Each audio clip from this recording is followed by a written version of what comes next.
मैं अभी पेरू की सांस्कृतिक नगरी कुस्को में स्थित कैले पलासियो सड़क पर हूँ। यह कुस्को नगर की पूर्वी पहाड़ी क्षेत्र की ढलान है। नगर की सैकड़ों अंदरूनी सड़कों में से एक सड़क। रास्ते के किनारे पर दिखने वाली ये सारी पर्यटन से संबंधित संस्थाएं हैं। छोटे होटल, लॉज, सुवेनिर की दुकानें, हस्तशिल्प वस्तुओं की दुकानें आदि। उनके बीच में ऐतिहासिक निर्मितियां, संग्रहालय, पुराने गिरजाघर, महल आदि सब हैं। अभी मैं यहाँ के रिलीजियस आर्ट म्यूजियम के समीप पहुँचा हूँ।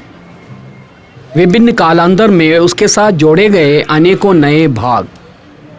म्यूजियम के सामने एक चौक है, एक बहुत छोटा चौक। उस ओर अनेकों रास्ते आकर मिल रहे हैं। भारतीय शैली में धोती बांधा हुआ एक बंदा आगे जा रहा है। म्यूजियम की एक तरफ इस प्रकार की एक इमारत है। यह आर्च एपिस्कोपल पैलेस नाम से जाना जाता है। उससे भी प्रमुख निर्मिति ये दिख रही दीवारें हैं। हातुन रूमियोक नामक सड़क की दोनों ओर की दीवारें विशेष प्रकार से तराशे गए पत्थरों से बनाई गई हैं। यह कुस्को में आज भी पूर्णता के साथ खड़ी इनका कालीन सड़कों में से एक है।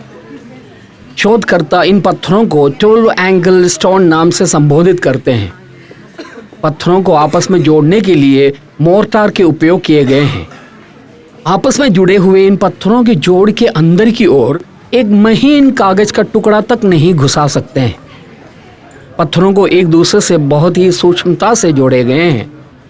यह एक अद्भुत निर्मिति है। इनका राजाओं के वेश धारण करके कुछ लोग सड़क के किनारे खड़े हैं। धन देने पर पर्यटक राजा के साथ खड़ा होकर फोटो खिंचवा सकता है। ये दीवारें और सड़क पलासियो इनका रोका नामक एक बड़े महल का भाग हुआ करता था। स्पेन निवासियों के द्वारा कब्जे में किए गए उस महल को एक प्रभु का महल, कुस्को के आर्च बिशप के महल आदि में रूपांतरित किए गए। दीवार पर पत्थरों को एक दूसरे से जोड़कर रखने की बुद्धिमत्ता इसमें सबसे विशिष्ट है। 7 शताब्दियां पुरानी दीवारें। उस जमाने में इनका की वास्तुशिल्पीय शैली यही थी। खदान से लाए जाने वाले पत्थरों को निर्माण के दौरान ही इस प्रकार तराशे जाते थे। उस जमाने में इनका रोका पैलेस समुच्चय बहुत विशाल हुआ करता था। यह गोस्टा सैन ब्लास नामक सड़क है। उसके किनारे पर इस प्रकार के कुछ सौदागर सामान बेचने के लिए बैठे हैं। खिलौने, आदिवासी आभूषण, अमेरिकन शैली में बनाई गई थैली आदि बेचने वाले लोग। एक विशेष भाव के साथ की सड़क है यह। विज्ञापन पोस्टरों से दीवारों को गंदे नहीं किए गए हैं। पेशाब के गंध नहीं है, कचरे के ढेर नहीं है, गंदे नाली रहित गलियां हैं। यहाँ रास्ते में बिजली के खंभे नहीं गड़े हैं। पुरातनता को उसी के भाव में बरकरार रखा हुआ है। सांस्कृतिक महत्व वाले ऐतिहासिक नगरों को संरक्षित करने की रीति यह है। स्वच्छ एवं सुंदर ढलानों पर चढ़ने उतरने की संगरी सड़कें। प्राचीन काल के समान ही रास्ते पर पत्थर बिछाकर ही उन्हें संरक्षित कर रखा है। यह सोचने वाली बात है कि 4 शताब्दी पहले भी इन सड़कों में इससे अलग कोई विशेष परिवर्तन नहीं था। सैन ब्लास प्लाजा की ओर जाते हुए रास्ते में इस तरह की दुकानें दिख रही हैं। पर्यटकों को लक्ष्य करके चलाई जा रही दुकानें। आभूषण, ईश्वर की मूर्ति, पेंटिंग्स, मास्क आदि बेचने के लिए रखी दुकानें। बहुत ही सुंदर पेंटिंग्स को फ्रेम करके रखे हुए हैं। दुकानों को पीछे छोड़कर मैं सैन ब्लास चौक पहुंचा। वह कोई बहुत सुंदर चौक नहीं है, एक छोटा चौक। सैन ब्लास चर्च नामक यह देवालय यहाँ की प्रमुख निर्मिति है। 1544 में बनाया गया गिरजाघर। कुस्को में आज एक दिन के अंदर मैंने कई गिरजाघर देखे हैं। इस तरह की कई गलियां सैन ब्लास चौक से मिलती हैं। इनका के एक मंदिर खड़ी जगह पर ही स्पेन निवासियों ने इग्लेसिया सैन ब्लास नामक इस देवालय का निर्माण किया था। इनका के द्वारा बिजली के देवता के रूप में आराधना किए गए इल्लप्पा का मंदिर हुआ करता था। यहाँ मंदिर में एक विशाल आंगन हुआ करता था। बिजली के देवताओं को संतृप्त करने के लिए कुछ खास दिनों में रात के समय आंगन में विशेष समारोह आयोजित किए जाते थे। स्पेनिश औपनिवेशिक काल के आरंभ के दिनों में प्लाजा सैन ब्लास और देवालय नगर के प्रमुख धार्मिक केंद्र बन गए। 1600 के दशक में फव्वारे और उद्यान की स्थापना करके प्लाजा सैन ब्लास को सुंदर बनाया गया था। ये जरा देखिएगा कि प्लाजा से आगे की ओर जाने वाली सड़कें कितनी सुंदर हैं। यहाँ दिखने वाली निर्मितियों को शानदार तो नहीं कह सकते हैं, तो भी उनकी पुरातनता को बरकरार रखे जाने की रीति और स्वच्छता उल्लेखनीय है। दिल्ली के चांदनी चौक आदि को इस प्रकार से बरकरार रखा जाए तो कितना सुंदर दिखेंगे। प्राचीन नगर भाग को इस प्रकार से संरक्षित किया जाना चाहिए। एक जगह से कुस्को की तराई का नजारा। सड़क से इस प्रकार एक बड़ी संख्या में जाने वाले ये लोग पर्यटक हैं। प्लाजा सैन ब्लास की घाटी चढ़कर आने वाले पर्यटक। कुस्को की किसी भी गली तक में पर्यटकों की ऐसी भीड़ देखने को मिलती है। अमेरिंडियन आदिवासी महिलाएं भी सड़क पर दिखाई दे रही हैं। इनका लोग बेस्टिसो, अन्य आदिवासी समूह आदि हैं। इनमें पीठ पर एक गठरी समान बच्ची को लटका रखा है। कुछ लोग मेरे कैमरे के सामने पोज दे रहे हैं। यहाँ दिखने वाली आदिवासी समूह में से अधिकतर लोग मिलनसार स्वभाव वाले होते हैं। प्लाजा सैन ब्लास में एक त्योहार के मैदान में जैसी भीड़ उमड़ रही है। स्पेनिश औपनिवेशिक काल के दौरान यह शिल्पकारों का एक मोहल्ला हुआ करता था। मैं फिर से हातुन रूमियोक के पत्थर की दीवार के समीप पहुंच गया हूं। सड़क की एक तरफ स्पेन वासियों के समय की पुनर्निर्मित दीवार है। पत्थर ठीक से एक दूसरे से जुड़े हुए नहीं दिख रहे हैं, लेकिन बाईं तरफ इनका के जमाने की दीवार की पूर्णता को देखो। बड़े पत्थरों को आपस में जोड़ने के लिए उनके बीच में पत्थर के एक छोटे पतले टुकड़े तक को घुसाने की आवश्यकता नहीं पड़ी है। यह रास्ता सीधी कुस्को के मुख्य चौक तक जाती है। यहाँ गलियों से भी वन वे यातायात की अनुमति है। किसी किसी मोहल्ले में इस तरह के बाजार होते हैं। ये इनका मार्केट के नाम से जाना जाता है। इनका की हस्तशिल्प वस्तुएं, उनके द्वारा बुने गए वस्त्र, टोपी, आभूषण आदि बेचने की दुकानें। इनका मार्केट रंगों की एक सविशेष दुनिया है। उनके वस्त्रों की विशेषता ही ये रंग है। वस्त्र, कंबल, सिर ढकने के वस्त्र आदि सब कुछ हैं।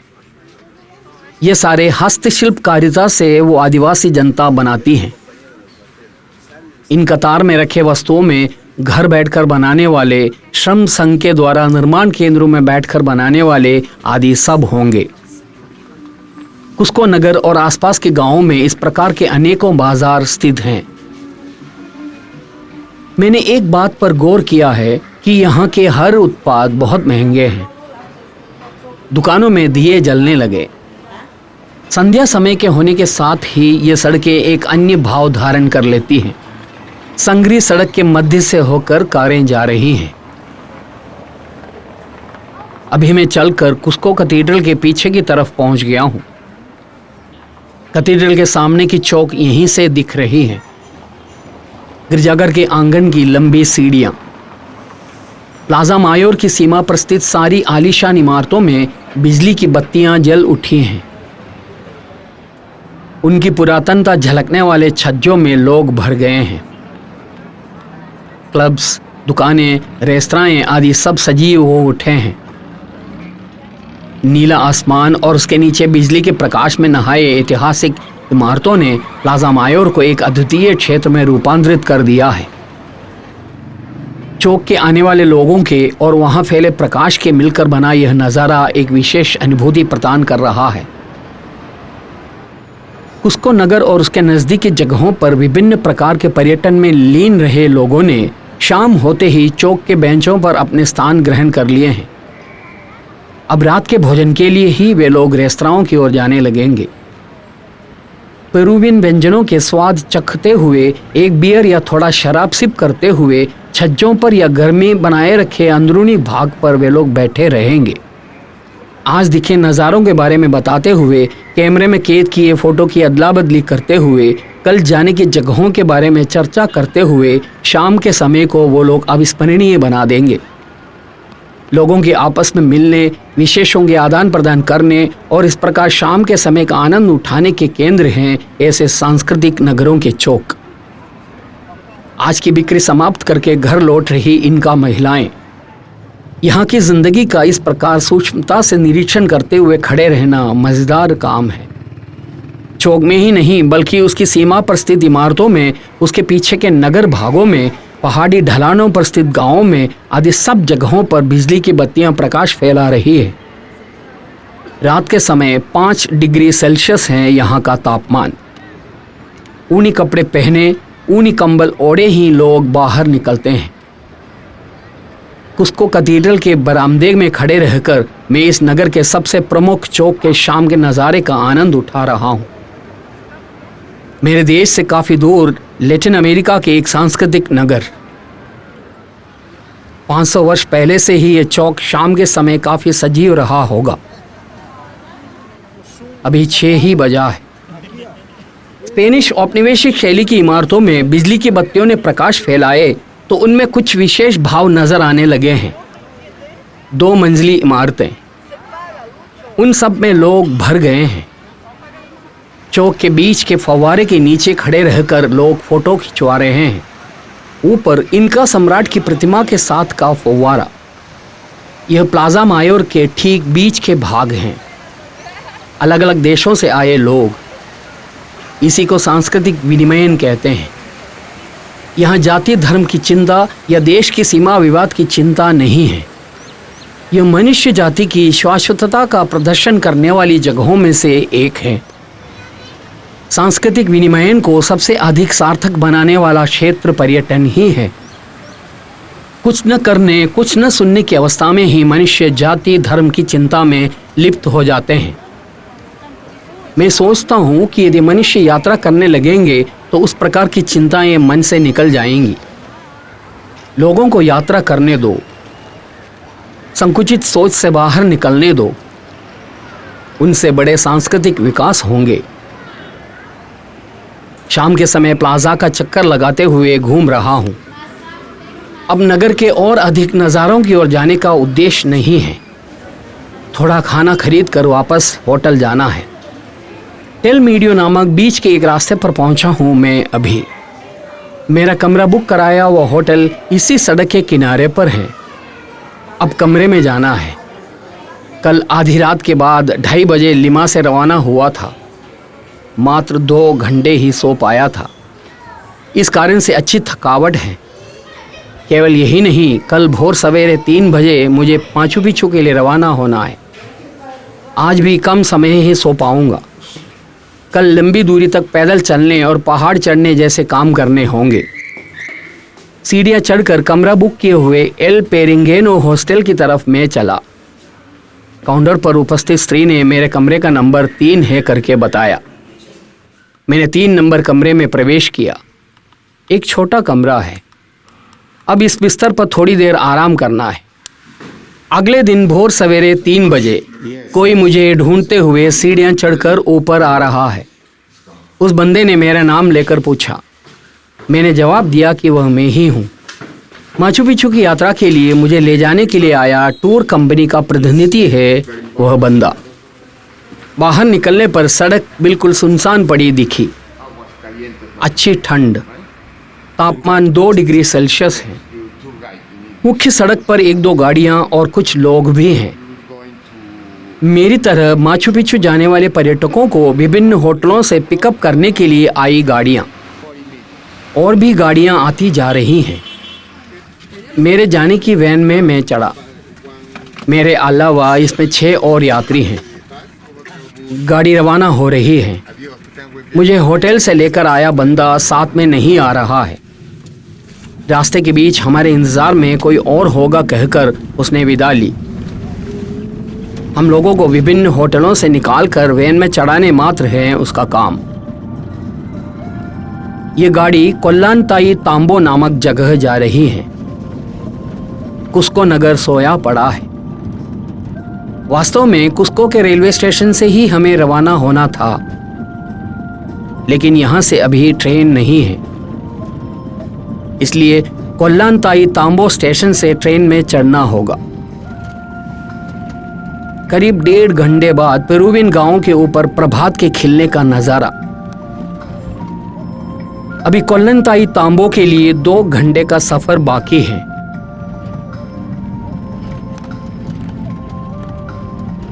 खेतीहर जमीन के गांवों के बादलों के नीचे आकर बसने वाली घाटियों के नजारों का आनंद उठाते हुए एक मजेदार यात्रा।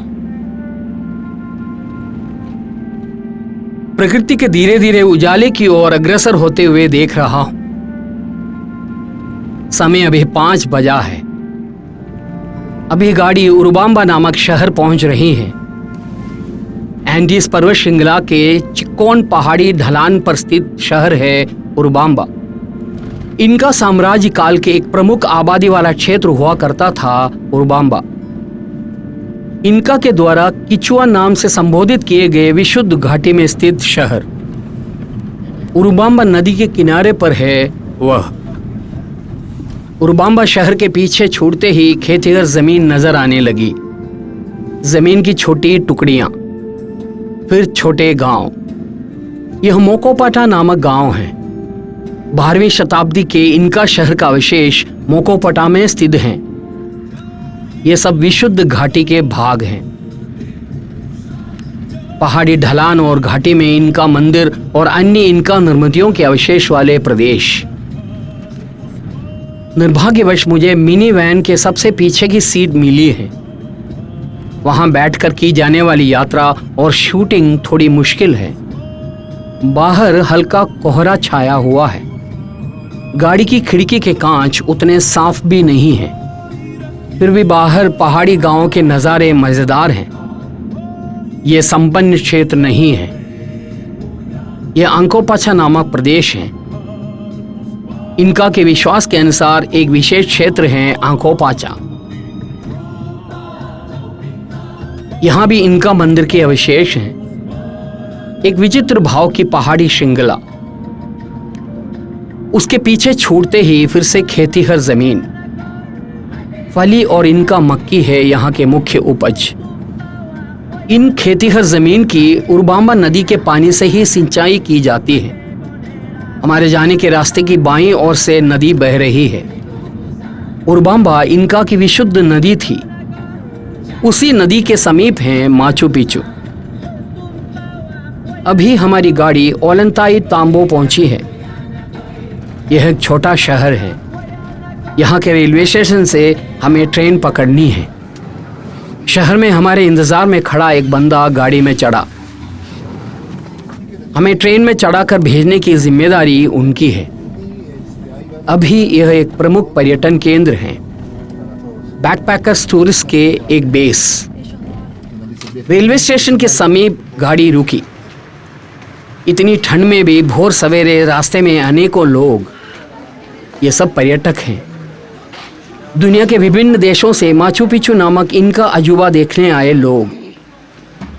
वो सब लोग ओलंताई तांबो से ट्रेन में चढ़कर माचू पिचू जाएंगे। जल्दी से हमें रेलवे स्टेशन पहुंचाने के लिए हमारा गाइड हमें तेजी से चला रहा है। भोर सवेरे ही स्टेशन परिसर सजीव हो उठा है। यह है ओलंताई तांबो रेलवे स्टेशन का द्वार। टिकट वाले लोगों को ही अंदर जाने दे रहे हैं। गाइड ने शाम को लौटते समय मिलने का वादा करके विदा ली। यह एक ट्रेन जाने की तैयारी के साथ खड़ी है। उसमें लोग चढ़ रहे हैं। 10 के करीब कोच वाली ट्रेन। यात्रियों के लिए कोच और सीट पहले से ही तय करके रखे हैं। अपनी मर्जी से किसी भी सीट पर नहीं बैठ सकते हैं। ये सब देखते हुए आशंका हो रही है कि मुझे विंडो सीट मिलेगी कि नहीं। विंडो सीट नहीं मिलेगी तो माचू पिचू की ओर की यात्रा को ठीक से शूट नहीं कर पाऊंगा। इस ट्रेन के जाने के बाद इसी ट्रैक पर एक दूसरी ट्रेन आएगी। 6 बजे यहाँ से रवाना होने वाली उसी ट्रेन में मुझे जाना है। इस ट्रेन की रीति को मैं एक रिहर्सल की तरह देखते हुए घूम रहा हूँ। उस आखिरी छोर पर एक वेटिंग रूम है। गाइड ने वहाँ विश्राम करने की बात कही थी। वेटिंग रूम के समीप एक रेस्टोरेंट भी है। आवश्यकता के अनुसार वहाँ से भोजन कर सकते हैं। इस ट्रेन के जाने के बाद ही अगली आएगी। वेटिंग रूम में जाकर थोड़ी देर आराम करते हैं।